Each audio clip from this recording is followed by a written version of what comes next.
Hi everyone, as promised, here is the video tutorial for Volunteer Connection.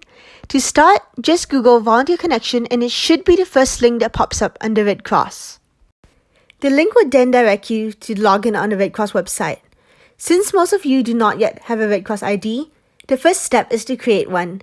Just enter in your first name, your last name, leave the country as the United States, enter in your postal code and then your email.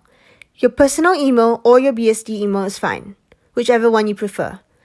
Then, you can create a password and confirm it. Once you're done, the Create My Red Cross ID box will become red. Click that. Now you're on to step 2. You need to enter in a phone number and indicate whether it is your mobile or your home phone number. After that, just verify your first name and your last name.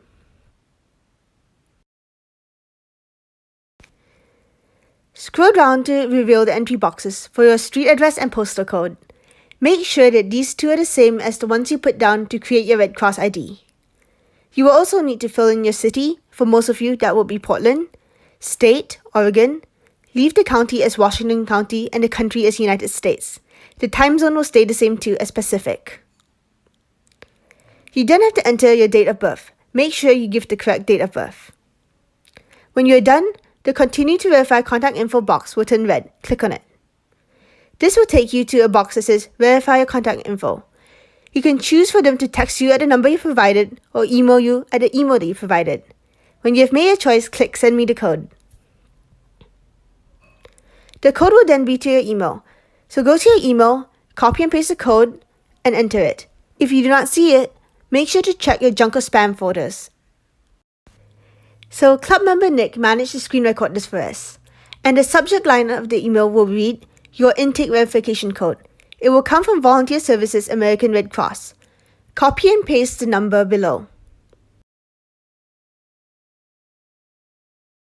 And when you're done, click Submit and agree to our policies.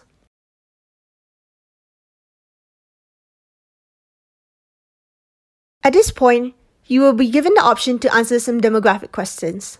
This is completely optional. You can choose to answer them, or you can click Continue to Terms and Conditions.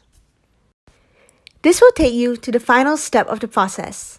There are 3 documents here for you to read, and you need to read each one carefully. The first is a confidential information and intellectual property agreement for volunteers under age 18. When you're done reading, and if you agree, click I have reviewed this document and agree to its terms, then press Continue.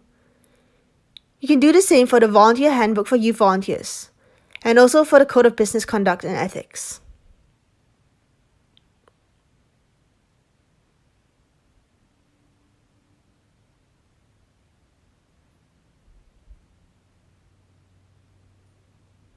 And if you have any potential conflicts, please enter it there. And when you are done reading all 3 documents, you can proceed to submit your parental consent information.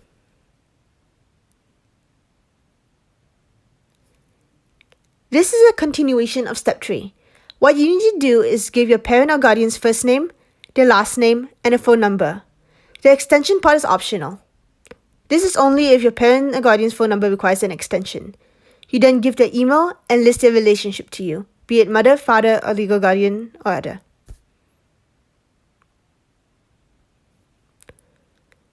When you're done entering the information, the Submit Application box will turn red.